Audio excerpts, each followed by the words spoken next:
Frank de Boer speelt de bal. Heel goed naar Dennis Bergkamp. Dennis Bergkamp. Dennis Bergkamp neemt de bal aan. Dennis Bergkamp. Dennis Bergkamp. Dennis Bergkamp. Dennis Bergkamp. Dennis Bergkamp.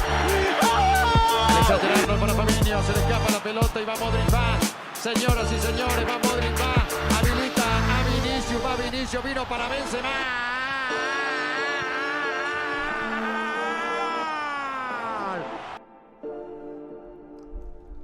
C'est parti pour cette toute nouvelle série du ventre mou. On bascule en mode Euro alors que la finale de Ligue des Champions aura lieu dans quelques jours.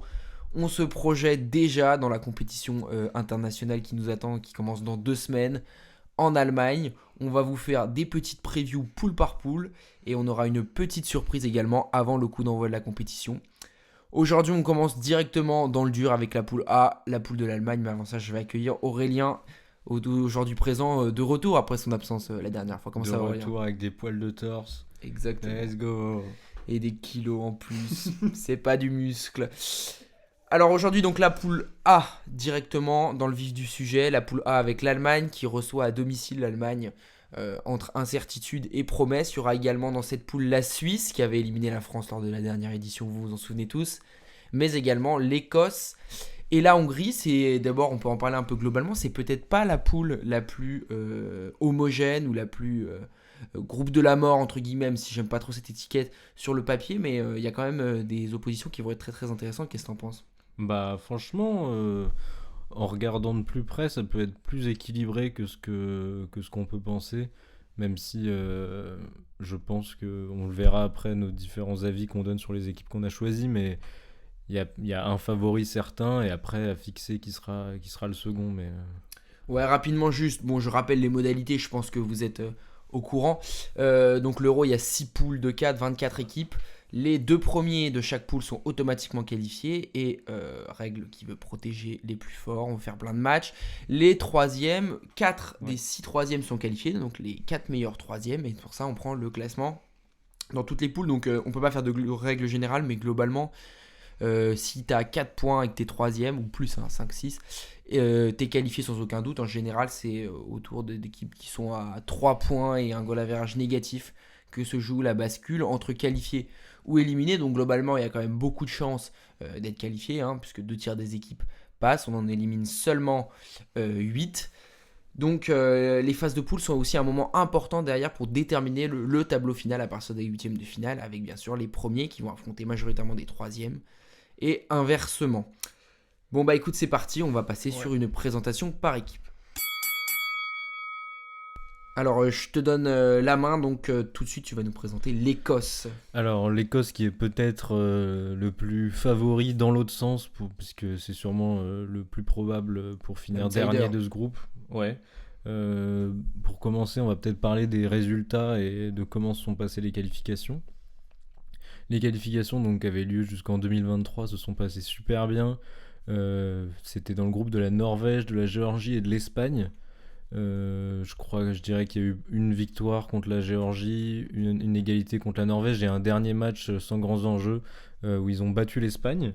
Donc dit comme ça, l'Écosse arrive en forme, sauf que après les phases de qualif, donc depuis 2024, c'est un peu la catastrophe. Il y a quasiment que des défaites dans les matchs amicaux et la plupart des supporters sont assez inquiets. Pour donner le nom du sélectionneur, parce que c'est pas spécialement une star des coachs du football, c'est Steve Clarke, donc qui commence à être Connu de sa mère. voilà, donc sélectionneur installé de l'Écosse. Après, si je te coupe 2 secondes, on va le voir, c'est un peu une constante, à part dans les grosses nations, des sélectionneurs qui n'ont pas une grande carrière derrière eux. Non. Et faut dire, c'est pas non plus un sélectionneur pour l'instant très brillant. Il y a des choix qui sont un peu mystérieux. On va y arriver. Pour commencer, déjà pour l'effectif, ça reste un effectif avec plusieurs excellents joueurs. Le plus connu, ça reste Andrew Robertson, qui est un des meilleurs latéraux gauche du monde, si ce n'est le meilleur. Ouais. Pour autant, le fait est que latéral gauche, c'est pas le meilleur poste pour avoir ton meilleur joueur. Mais tu penses qu'il va jouer latéral gauche, ou est-ce que par exemple comme un David Alaba ou un non, lui il est dans les derniers D'ailleurs, la quasi-totalité des matchs, il joue que latéral gauche. Ok. Aussi parce que il y a quand même des joueurs plus hauts. Je pense à Scott McTominay, qui d'ailleurs réalise une très bonne saison avec United. Tout à fait. C'est vrai qu'il sort un peu du lot à United. Il a souvent été critiqué au début. Là, maintenant, il fait partie des rares joueurs qui ont été très solides. C'est évidemment le leader. Je précise qu'il a été quand même meilleur buteur de sa phase de poule de qualification. Pas que de l'Écosse, meilleur buteur tout court avec 7 buts. Ouais, quand même. Donc c'est un milieu centre, même plutôt défensif avec United. En l'occurrence, c'est un truc qu'on voit souvent dans les petites sélections. Les joueurs les plus talentueux, on les met beaucoup plus à l'avant. Donc lui, il va se projeter beaucoup plus que d'habitude. C'est la même chose pour McGinn, qui est aussi un joueur connu. Donc Aston Villa, qui fait une énorme saison, qui a joué énormément avec Aston Villa. Capitaine d'Aston Villa, il me semble, si je dis pas de bêtises. En tout cas, il Exactement. était sur les matchs de Conference League. C'est un des grands personnages d'Aston Villa et qui est un joueur exceptionnel. Lui, donc à Aston Villa, il joue milieu axial, de temps en temps milieu offensif, mais là, il commence souvent en tant qu'ailier. Donc voilà, on va dire qu'on a 3 grands talents comme ça. À noter aussi Billy Gilmour, qui souvent fait qui est ancien, qui est encore jeune, 22 ans, grand talent de Chelsea, qui s'était bien relevé là à Brighton, puis s'est reblessé, il va revenir pour l'Euro. Donc ce qui donne un milieu très bon, donc milieu même avec McGinn qui s'étend jusqu'à l'aile. Pour autant, il y a énormément de questions. Devant. Parce que le 9 titulaire à tous les matchs quasiment depuis... j'arrive. Depuis 1 an, même plus en fait en réalité, choisi par Steve Clarke, c'est Dykes. Dykes, c'est un 9 qui est titulaire à chaque fois, je le redis, qui joue en Championship. Ah, tu vois, j'avais même pas la ref de Dykes. Bah, c'est normal puisqu'il a mis 6 buts cette saison, donc c'est un 9. Malheureusement, oui, alors ça arrive qu'il y ait des 9 qui statent pas beaucoup. Je rappelle, on est en Championship quand même. Hein. Mais le fait est que dans le jeu, il est pas non plus super performant. Et puis c'est vrai qu'avant, je te coupe 2 secondes, il y avait Kiefer Moore à la pointe de l'attaque de l'Écosse. C'était pas non plus une dinguerie, quoi. Genre, c'est pas. Mais justement, en fait, là, ça pose une question. Parce que derrière il y a des joueurs quand même. On a Che Adams qui joue aussi en Championship mais avec Southampton, qui a mis promu Southampton, qui fait une bonne saison, pas loin de la 20aine de buts. Et aussi il y a Shankland qui joue au Hearts, qui lui a mis 2 saisons de suite à 25 buts. Donc on a des 9 plus pertinents d'un point de vue statistique. Ils préfèrent Dykes à chaque fois, pourquoi pas, mais il n'y a pas de grands résultats.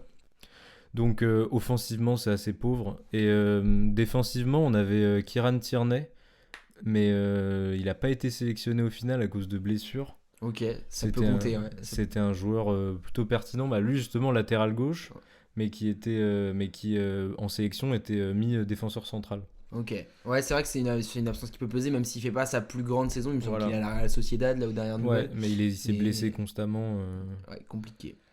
Ensuite, on a le gardien. On a un peu un changement parce qu'on avait eu des très vieux gardiens pendant longtemps. Craig Gordon, 40 ans. Là, ça a changé. On a Zander Clark qui joue Hearts. Une bonne saison. Statistiquement, c'est assez impressionnant. Il fait une 15aine de clean sheets. C'est un bon gardien. Et pour finir, il y a une petite folie. C'est Ben Doak, 18 ans, 13 matchs disputés en pro. Aucune sélection avec l'Écosse, pas mal de sélections avec les U21 évidemment, mais voilà, 18 ans, une sorte de prodige écossais sur l'aile. Qui joue à Liverpool, c'est ça ? Qui joue à Liverpool, qu'on n'a jamais vu à peu près. Mais 62 sur FIFA, il me semble, même si c'est pas une référence. Il y avait de la place, il a 18 ans, à suivre, pas sûr qu'il joue beaucoup. Donc voilà, pour conclure, on a une Écosse qui a des bons joueurs, qui a fait des très bonnes qualifs, mais qui depuis quasi 1 an patine beaucoup. Ok. Et devant qui a beaucoup de mal et derrière c'est pas fameux non plus quoi. Un bon milieu de terrain. Ça marche. Qui marche entre Gilmour et McTominay. On va revenir sur l'Écosse au moment des pronostics. On passe sur la deuxième équipe.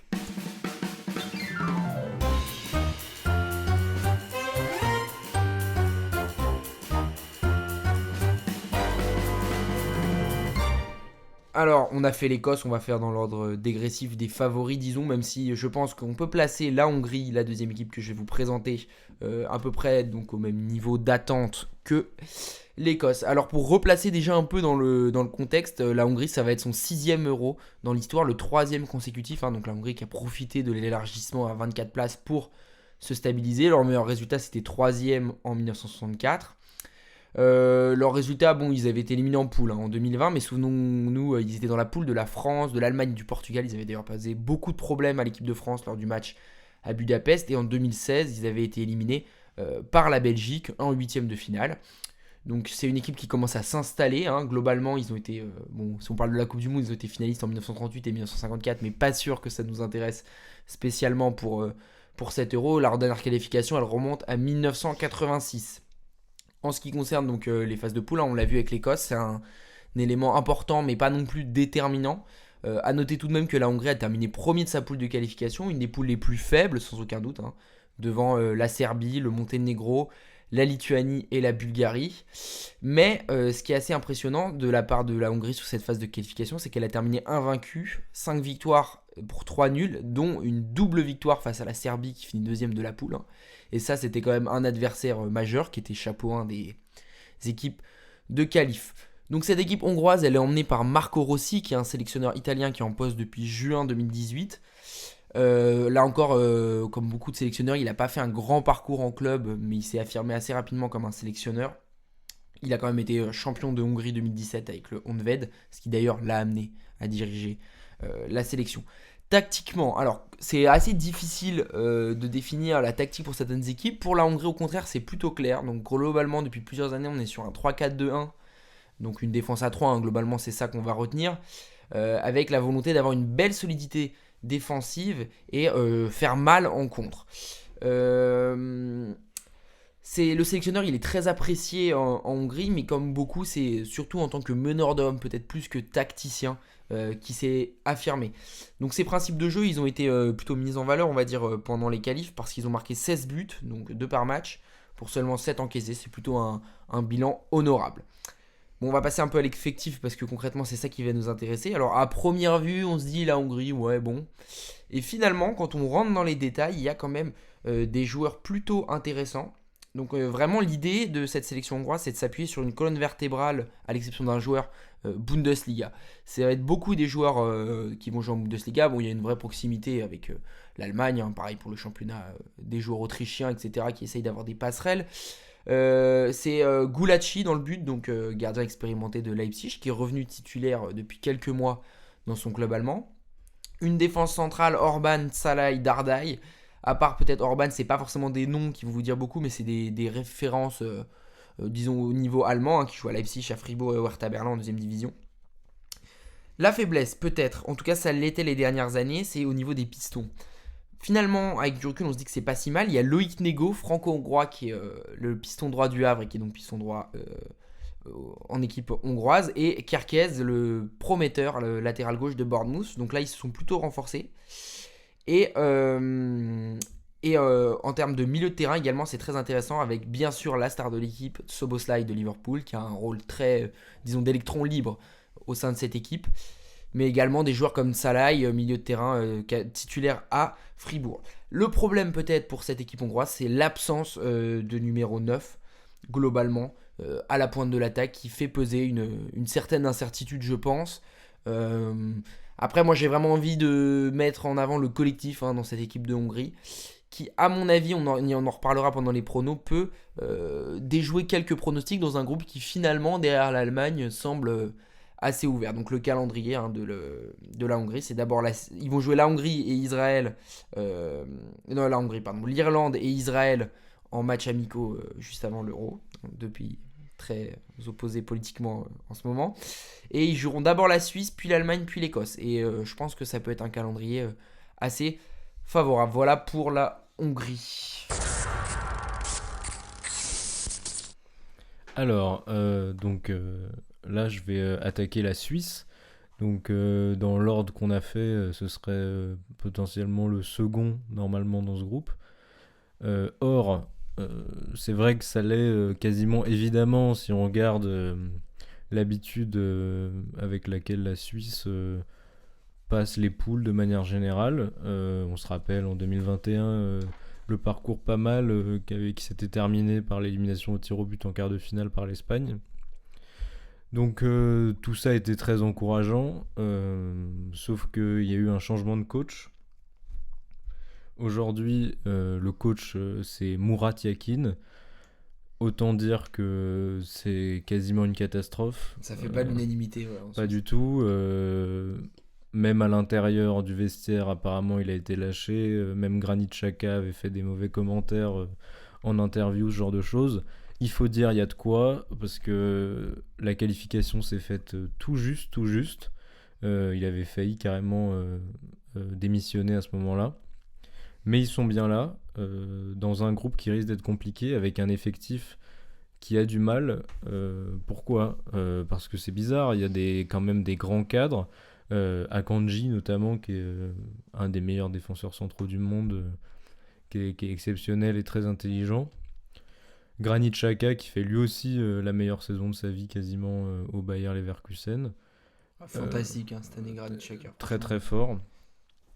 On a aussi des bons joueurs comme Bril Mbolo, mais qui lui est incertain, et Ndoye qui est tout jeune, là, qui est un ancien de l'OGC Nice et qui maintenant était sous Thiago Motta et qui est super fort, un ailier. C'est la maison. Voilà. C'est la famille. Exactement. Donc des joueurs, pourquoi pas, avec ensuite pas mal de joueurs plutôt bons qui existent, genre je pense à Shadeux qui était de Newcastle, je crois. Oui, c'est ça. Oui, c'est Newcastle. Ouais, je crois aussi. Ouais, Newcastle qui fait une bonne saison, mais bon, qui a 32 ans. Disons que la sélection a du talent, en tout cas, devrait faire quelque chose. Ouais, sur le papier, c'est un effectif qui est intéressant. Premier problème, le poste de gardien, parce que Yann Sommer reste le titulaire. Il sort d'une bonne saison, et puis il faut dire c'est un peu l'icône défensive de la Suisse. Mais il y a Kobel derrière qui fait une saison encore meilleure, qui a 26 ans, qui est censé être le gardien du futur. Et apparemment, il y a des tensions qui commencent à naître, notamment le coach qui a beaucoup de mal avec Kobel. Et donc toi, tu penses que c'est Sommer qui va jouer c'est quasi sûr, acté, ouais. okay. C'est quasi sûr, parce que c'est le dernier, sûrement sa dernière grande compétition, et que apparemment avec Kobel, ça marche pas très bien pour l'instant. Et ça s'entend parce qu'il fait une très grande saison avec l'Inter, il reste super fort, quoi. Autre problème, c'est le joueur suisse le plus connu des 10 dernières années, c'est Xherdan Shaqiri. Ouais. Ah, il est encore en sélection ? Alors, justement, le truc c'est qu'il fait une saison pourrie en MLS, il est détesté là-bas quasiment parce qu'il est très nul. Néanmoins, il n'y a que lui pour mener l'attaque de la Suisse. Il a été sélectionné parce que la Suisse a besoin de lui, en fait. Tu le vois dans les matchs. Au dernier match, il était titulaire. C'est vrai que c'est problématique, ça. Bah, complètement, parce que les dernières fois où il n'a pas joué, ça s'est très mal passé. Au dernier match, il a mis un coup franc. Et aussi, il faut dire que je crois qu'il il est à l'origine de un tiers, un quart des buts mis ces 10 dernières années par la sélection suisse. C'est le joueur le plus important de l'histoire de la Suisse. Il n'a jamais déçu avec la Suisse, ou presque pas. Et là, en l'occurrence, le coach est obligé de le mettre titulaire et de le mettre comme seul leader de l'attaque parce qu'il n'y a pas de création. Ndoye est pas mal, mais c'est pas forcément un créateur. Il est assez bon dans la dernière passe, mais il va pas initier le jeu depuis la ligne des milieux de terrain. Et ensuite, Bril Mbolo, c'est un œuf très honorable, mais c'est jamais un initiateur d'attaque.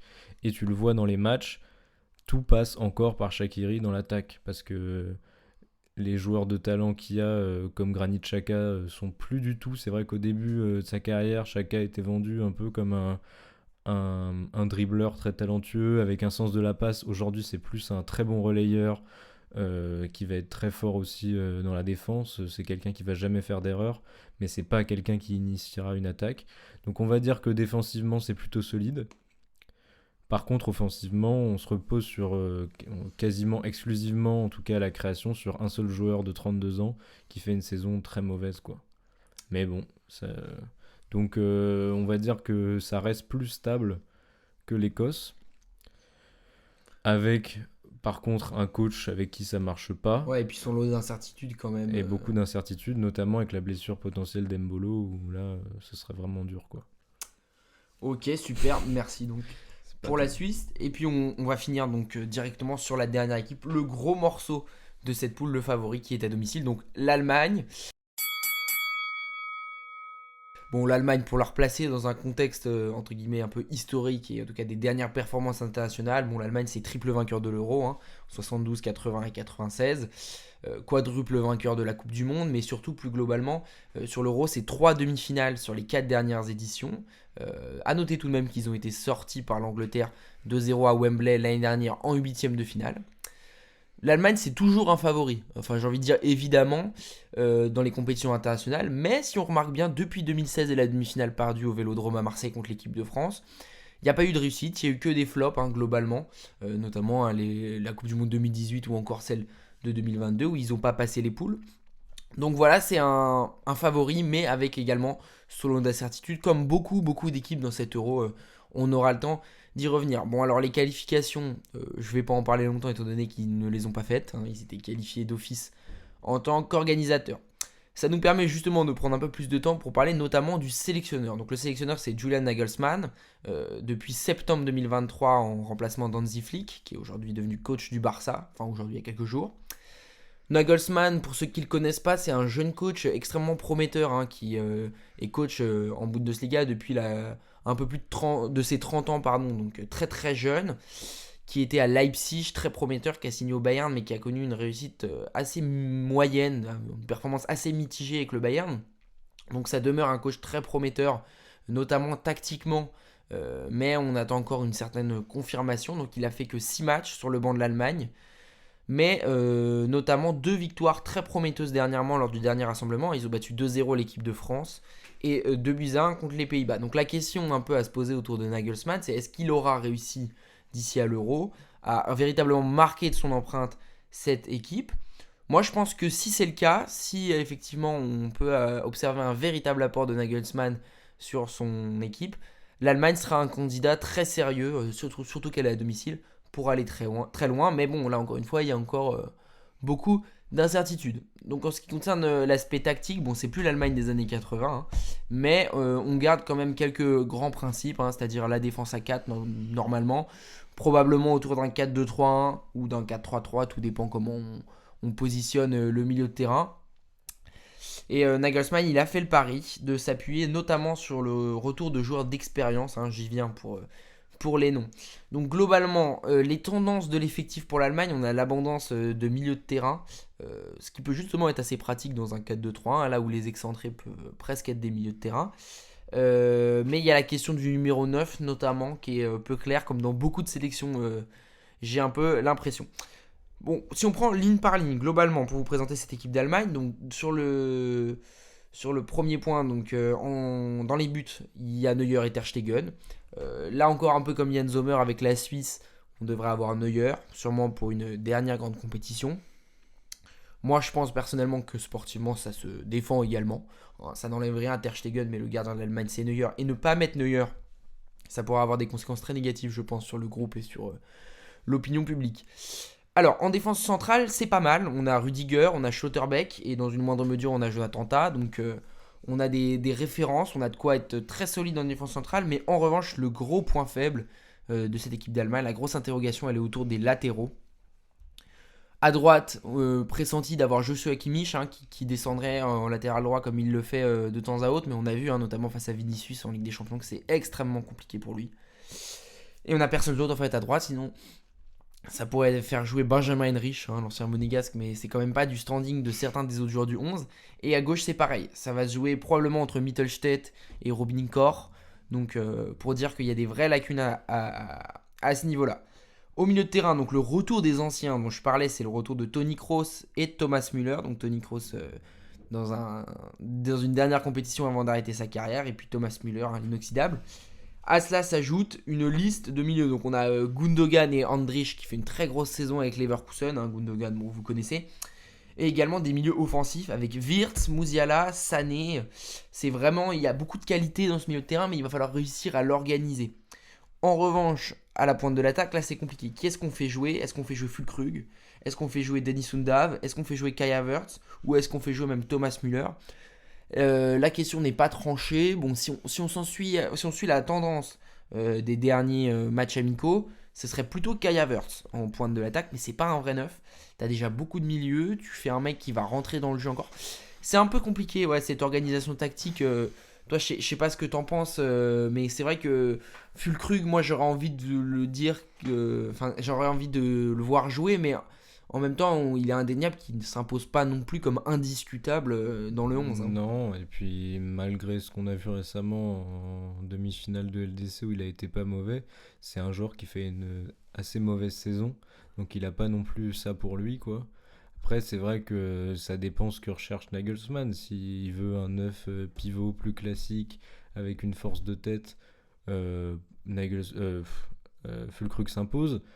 Par contre, il faut pas oublier que Füllkrug était le 9 titulaire de l'Allemagne lors de la dernière Coupe du Monde et qu'il n'avait pas été spécialement brillant non plus. En tout cas, si on donne une composition probable, avant de parler des absents, on aurait donc Neuer dans les buts, Rüdiger, Schlotterbeck, Kimmich à droite, Mittelstädt à gauche. Et alors là, la question c'est le milieu de terrain. À choisir parmi Kroos, Gundogan et Andrich, donc 2 parmi les 3. Et puis devant, une sorte de trio en soutien d'attaquant avec Wirtz, Musiala et Sané. Donc ça paraît quand même assez explosif sur le papier, c'est quand même très prometteur. Et donc devant, on aurait Kai Havertz. En ce qui concerne les absents, on n'en a pas trop parlé pour les équipes précédentes parce qu'il n'y avait pas vraiment d'absents notables. Mais là, on est sur une grosse sélection. Nagelsmann, ça a fait pas mal parler, notamment du côté de Dortmund, parce qu'il a décidé de se passer de Hummels, Brandt, Süle et Adeyemi. Je pense que pour Süle, ça peut s'entendre assez logiquement par son état physique. En revanche, Hummels qui a été énorme, là je pense que c'est peut-être plus un choix stratégique, mais c'est sûr que si ça marche pas en défense centrale, on va en parler. C'est un des meilleurs défenseurs allemands cette saison, quoi. Ouais, sans aucun. Et surtout que s'il était dans une dynamique de rappeler des anciens joueurs, c'est vrai que ça se serait inscrit aussi, quoi. Je suis d'accord. Et puis bon, Brandt, il a fait une grande saison, mais c'est vrai qu'il y a beaucoup de concurrence à son poste. Et Adeyemi, ça après, c'est les choix du coach. Et puis à noter également l'absence de Gnabry. Donc lui, il est forfait pour blessure. C'est pas un choix. Et en revanche, pas de Werner et pas de Goretzka. Là, ce sont aussi des choix du coach. Donc on peut le voir, Nagelsmann a pris des décisions fortes. À voir est-ce que ça paiera ou pas. Mais c'est sûr que laisser des grands noms sur la touche, si ça se passe bien, on n'en parle pas. Mais dès que ça va mal se passer, ça pourrait remonter. Donc voilà, pour conclure sur cette équipe d'Allemagne, ils joueront l'Ukraine et la Grèce en match de préparation. Et donc lors des matchs pour eux, c'est Écosse d'abord, Hongrie et enfin potentiellement un choc face à la Suisse pour la dernière journée. C'est donc l'heure de la dernière rubrique, le pronostic. Il est maintenant temps de prendre position. On est à entre 2 et 3 semaines du début de la compétition. Il peut encore se passer beaucoup de choses. Ce sont donc des pronostics selon les tendances actuelles. Alors je rappelle rapidement l'ordre des matchs. Donc première journée c'est Allemagne-Écosse, Hongrie-Suisse. Deuxième journée on a Allemagne-Hongrie, un match des années 40. Écosse-Suisse. Et enfin Suisse-Allemagne et Écosse-Hongrie. Je te laisse la main si tu veux commencer pour nous donner ton pronostic pour cette poule A. Alors moi je vais commencer dans l'autre sens. Je pense que malheureusement ceux qui n'ont jamais réussi à se qualifier à une phase éliminatoire de l'Euro vont continuer sur cette lancée. Et je parle donc de l'Écosse que je vois finir dernière. Je suis même pas sûr de les voir avec une victoire. Tu penses ? Ensuite, je dirais, je vois troisième la Suisse, moi. Avec potentiellement une place de meilleur troisième, je pense notamment à une victoire ou un nul qu'ils peuvent aller chercher dans le dernier match face à l'Allemagne, si l'Allemagne a déjà fait sa qualif. Et donc je vois la Hongrie parce que j'ai l'impression que c'est la plus stable, qu'elle est beaucoup plus stable que l'Écosse et la Suisse, que je vois vraiment plutôt comme des équipes assez qui tout double. Et en 1, je vois l'Allemagne parce qu'il y a un large déficit par rapport aux autres. En termes de talent, c'est largement supérieur. En termes de coach aussi, et même s'il y a des choix avec lesquels on peut être en désaccord, je trouve que en termes de talent et de niveau général, c'est largement devant, quoi. Très bien, moi je vais faire dans l'ordre du classement. Je vois aussi l'Allemagne finir Premier, le scénario que j'imagine bien, c'est l'Allemagne avec au moins 7 points. Je les vois pas perdre sur ces phases de poule. Je pense qu'ils vont gagner le match d'ouverture contre l'Écosse. Et je pense que ouais, il va y avoir une victoire, un nul, disons, sur les matchs entre la Suisse et la Hongrie. Après, difficile de déterminer lequel. Ça peut être le dernier si l'Allemagne est déjà qualifiée, mais pourquoi pas aussi voir un match nul entre l'Allemagne et la Hongrie dans la deuxième journée. Donc vous l'aurez deviné, la deuxième place se joue entre la Hongrie et la Suisse. Là, comme ça, à un peu plus de 2 semaines du début de la compétition, je vais partir sur la Hongrie aussi. Donc pour l'instant, le même classement que toi. Je vois même la Hongrie en fait finir invaincue. Pourquoi pas. Au moins prendre 4 points. Je pense qu'ils vont pas perdre contre la Suisse. Je vois bien un petit match nul pour commencer. Et ensuite, à nouveau accrocher l'Allemagne. Ou voire perdre, mais je pense que ce sera pas déterminant. Et battre l'Écosse. Et je vois donc la Suisse finir 3ème quand même et se qualifier en tant que meilleur 3ème parce que je pense qu'ils sortent avec 4 points. 3 points et un bon goal average ou 4 points. Ils vont battre l'Écosse et après ils vont gratter un point soit contre l'Allemagne, soit contre la Hongrie. Donc au final, les 3 équipes qui s'en sortent, attention, on ne pourra pas faire ce petit manège pour tous les groupes parce que forcément, il n'y aura pas 6 meilleurs 3ème. Mais là, je pense qu'on en a 3 qui sortent de cette poule. Et donc en revanche, ça veut dire que je condamne complètement l'Écosse, 0 points. Max 1 éventuellement, peut-être sur le dernier match, ou si la Hongrie déçoit. Mais donc oui, je pars avec le même classement que toi. Allemagne en 1, Hongrie en 2, Suisse et Écosse. Bon écoute, est-ce que tu as quelque chose à rajouter donc, pour conclure Non, cette ça me poule va A? Très bien. Une poule intéressante, même si on le verra, il y a des poules quand même beaucoup plus relevées. Oui. Sur le papier, bah voilà, c'est fini pour ce premier épisode des previews de l'Euro. Avec donc cette poule A. On se retrouve très très rapidement, ça va s'enchaîner dans les prochains jours jusqu'à nous emmener au début de l'Euro avec dans quelques jours la poule B. On vous fait des bisous, on vous dit à la prochaine.